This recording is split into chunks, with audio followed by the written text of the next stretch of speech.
Shonen Ichigo!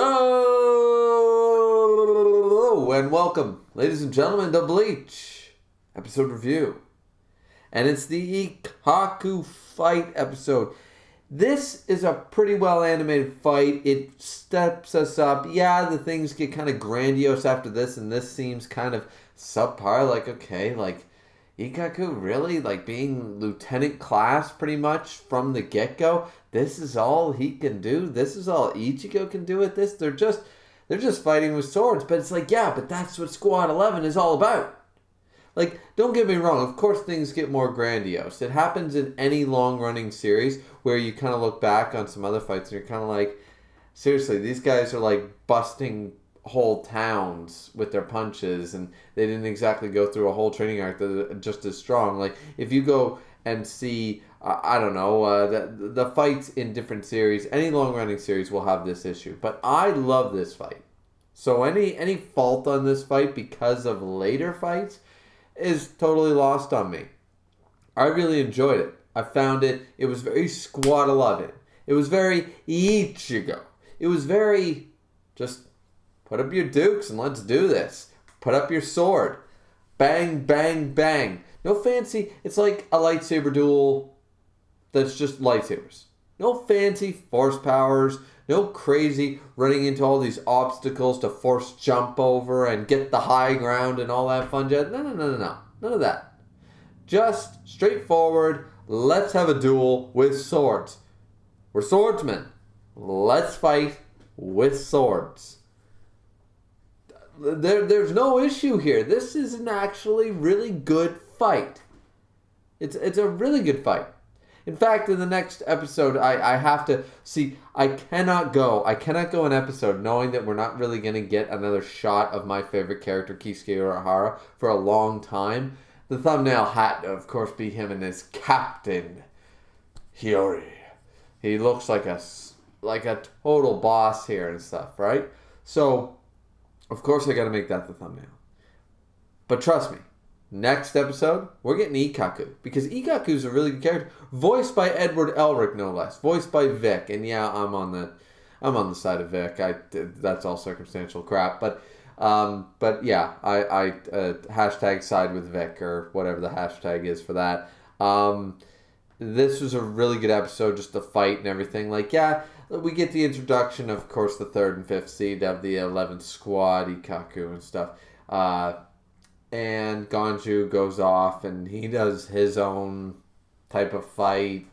That wasn't as interesting. This was the interesting part. We do see other characters in here. Actually, we get Uryu being very, like, I don't know.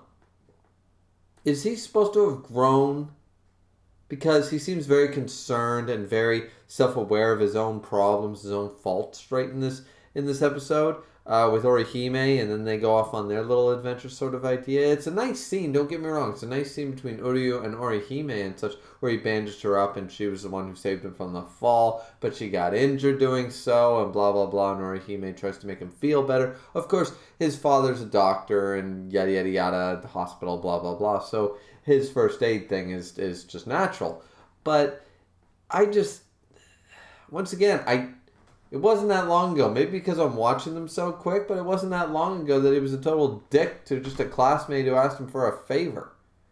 Like, so where does this compassionate, self-aware Uryu, when did that start? When does that happen? I really gotta stop beating the dead horse. I gotta stop beating it because he's a great character. He's a really good character, and I actually really like him in the Soul Society arc. I like the voice acting. I like him as a character and stuff. I find his comedic moments funny. So I just gotta forgive that. I gotta forgive that and move on because, yeah. Outside of the Ikkaku fight and the whole my master's Kisuke Urahara Boom thing, and the Ikkaku fight was really good and stuff, but we don't have the conclusion quite yet. Right? Ikkaku thinks he's won. He's released his Zanpakuto, and we're gonna get into the thick of things. The only other great part about this episode, because I'm not gonna go scene by scene, frame by frame and talk about this. This is a good fight. Just watch this episode. It was a damn good fight. And it's not even concluded yet. We get my favorite Bleach opening. And, okay. Toast to the second Bleach opening. Because it's goddamn great. My favorite song in the... other than number one, of course. But my favorite song in Bleach, right here. I love this song. The opening is one of my favorite openings visually. And it set us up for a lot of fights that unfortunately didn't happen.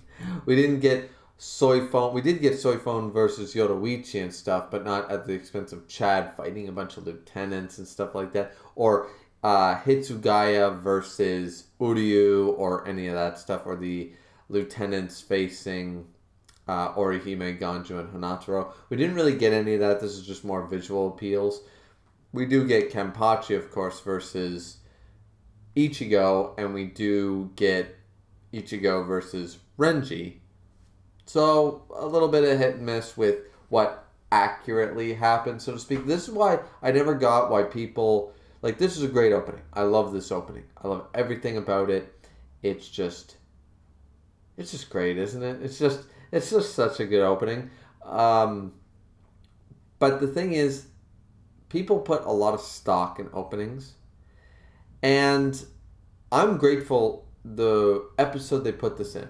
Because they waited until we were introduced to a number of lieutenants, nearly all the captains. Not just a quick, here's the captains, boom. We've seen Kenpachi and Gin and Byakuya talk extensively at this point. Aizen has talked and such. And we've met officially almost all the captains.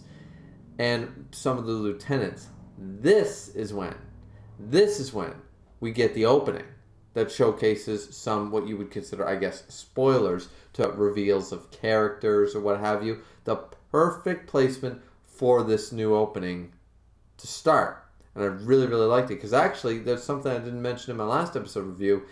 There was no opening. I found that really odd. That could just be Netflix, but there was no opening. I would assume it would be either this one or the next, or the first opening. But the first opening gave nothing away, and this second one doesn't give anything away. That's what I love about it. It sets up fights that don't happen. Except for, of course, the ending part. But we all knew Ichigo and Renji were going to have a rematch. So there's no spoilers. And that's what I love. Because a lot of people put so much stock in openings. Like when the new One Piece... everybody and their dog made a video on YouTube and Twitch and everything else about, Sanji versus X or whatever the hell it was. And I was like... Sanji versus King, was it, or something like that? And I'm like, it's an opening. It's an opening. Sanji isn't going to fight Kizaru either. It's just for visual. Here's the admirals. Here's the Straw Hats. Let's show them highly animated in a good opening sequence. Goes with the beats. Hitsugaya and Uryu never fought. Chad and Soifon never fought. That doesn't make this visually not appealing. Doesn't make it not a cool opening. So, people put way too much stock into openings. But I just gotta say, I got a bit of a tangent there. But I love this episode. I love this opening. My favorite Bleach opening. I'll be sad when it goes. Honestly, I won't get sick of that. I'm not the type of person that hits skip intro very often on Netflix or anything like that. So, yeah, I won't get sick of this anytime soon. And yeah, anyways, just a really good episode. I'm really looking forward to the next one. I think this is my last one for today. Recorded quite a few today and editing other videos. So hope you guys enjoyed. Like, comment, and subscribe. Always really appreciate it. And stay tuned for more Bleach episode reviews on my channel. This has been Griever, your host as always. We'll see you back here next time, ladies and gentlemen. Peace out.